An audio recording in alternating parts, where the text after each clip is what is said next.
বছরের এই সময়টাতে লিচু গাছে ফুল আসে। জানুয়ারির পর থেকে ফেব্রুয়ারি মাস পর্যন্ত লিচুর ফুল আসার সময়। তো জাতভেদে এটি একটু আগাপিছা হয়ে থাকে। তো লিচু গাছে ফুল আসার ক্ষেত্রে আমরা যে বিষয়গুলো খেয়াল রাখতে হবে আমাদেরকে, লিচু গাছে ফুল থেকে ফল আনা পর্যন্ত।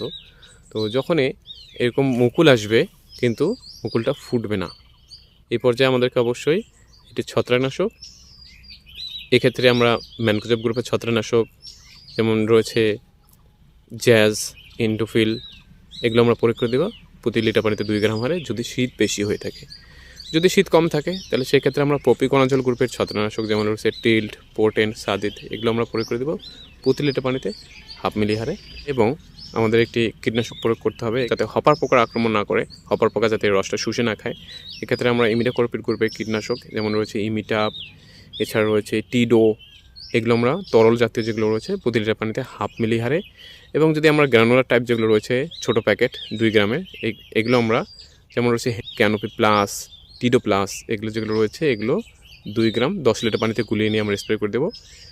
এগুলোর পাশাপাশি আমরা একটি মাকড়নাশক প্রয়োগ করতে পারি। মাকড়নাশক যেমন রয়েছে অ্যাবামেকটিন গ্রুপের 1.8 EC, এই ক্ষেত্রে আমরা অ্যাবম, ভার্টিম্যাক, ইকোম্যাক, বায়োম্যাক, এগুলো আমরা প্রয়োগ করে দিতে পারি। তাহলে আমাদের এই মুকুলগুলো কিন্তু শোষক পোকা, মাকড় এবং যে হালকা যে পচা রয়েছে এগুলো থেকে পরিত্রাণ থাকবে। এই যে দেখুন এখানে কিন্তু ইতিমধ্যে পচন শুরু হয়ে গেছে এবং এটি কিন্তু শুকে গেছে। এটি হচ্ছে মুকুলের অ্যানথ্রাকনোজ। তো মুকুলের অ্যানথ্রাকনোজের ক্ষেত্রে আমরা যদি শুরু থেকে একটু স্প্রে দিই হালকা, তাহলে কিন্তু মুকুলের অ্যানথ্রাকনোজটা হবে না। তো অনেক সময় দেখবেন বিশেষ করে চায়না থ্রি জাতে কিন্তু এই মুকুলের অ্যানথ্রাকনোজটা প্রচুর পরিমাণে আক্রমণ করে। তো এই ক্ষেত্রে আমরা চায়না থ্রির ক্ষেত্রে কিন্তু অবশ্যই কিন্তু আমাদেরকে স্প্রে করে দিতে হবে, তাহলে কিন্তু মুকুলের অ্যানথ্রাকনোজ রোগটা আসবে না।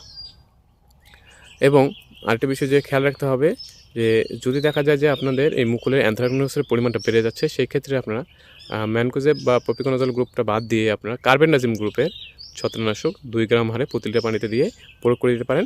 তাহলে সেই ক্ষেত্রে মুকুলে যে অ্যানথ্রাকনোজটা সেইটা আসবে না। কিছু কাছে এরকম পরিচর্যা করবেন। এরপরে যখন গুটি বাঁধবে তখন আপনারা স্প্রে করবেন, তবে খেয়াল রাখবেন ফুল যখন ফুটে যাবে এই অবস্থায় কোনো প্রকার স্প্রে করা চলবে না, কারণ ফুল পর্যায়ে গাছে কিন্তু মৌমাছি আসে এবং তারা পরাগায়নের কাজটা করে। ফুল পর্যায়ে যদি আপনারা স্প্রে করেন তাহলে পরাগায়ন শুকে যাবে, নষ্ট হয়ে যাবে এবং মৌমাছিরা পরাগায়ন করতে পারবে না, এতে লিচু কিন্তু নষ্ট হবে, ঝরে যাবে। গুটি পর্যায়ে যখন যাবে তখন আপনারা একটা স্প্রে দিয়ে দেবেন এবং যখন মটর দানা পরিমাণ হবে তখন একটা আপনারা স্প্রে করে দেবেন, তাহলে আপনাদের এই লিচুগুলো নষ্ট হবে না। আশা করি আপনারা এখানে ভিডিওর থেকে আপনারা ভালো তথ্য পেয়েছেন। উপকারী মনে হলে অবশ্যই আমাদের চ্যানেলটি সাবস্ক্রাইব করবেন এবং বেশি বেশি করে শেয়ার করবেন। পরবর্তী এপিসোড দেখার আমন্ত্রণ জানিয়ে আজকে এপিসোড এখানে শেষ করছি। আল্লাহ হাফেজ, আসসালামু আলাইকুম ওয়া রাহমাতুল্লাহ।